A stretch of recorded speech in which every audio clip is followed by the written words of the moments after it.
daughter just bought a home in Laburkan with the purpose of it being a vacation rental. And the thing that made it ideal is it's a home with a swimming pool. It's in a quiet neighborhood, but the thing that's interesting is this home is unfunctional as a regular home because the bedrooms are so tiny, you can't fit anything in it.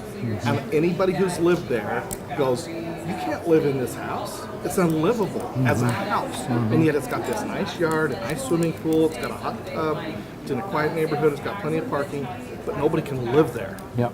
But it's ideal for someone to come and stay there. And that's where in Cottonwood Heights we had several of those kinds of homes that were not ideal for a family, and so they sat listed unoccupied for a long time, and then they were rented out as long-term rentals, and they had 20, 30 college students living in there.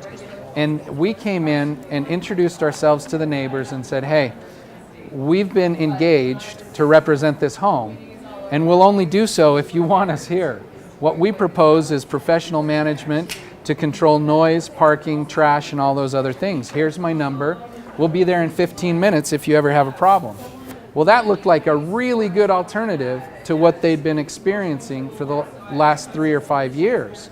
And it was a very individual case, and that's where it gets difficult because it's hard for a city to create an ordinance that has all these individual cases. But in this case, notifying everyone within 500 feet is a standard kind of thing you do. And so we were able to go to the neighbors, and the neighbors endorsed the short-term rental, which was not what the city council would have ever expected. We also looked at the 911 records in this community, and there were 911 calls about all kinds of different residents, but not one address from a short-term rental. So it was all about the home and the management of it. As a professional manager, I had a contract that enforced certain behaviors of my tenants. Whereas someone else who's less experienced and is maybe an absentee landlord is not able to respond, is not able to enforce those things.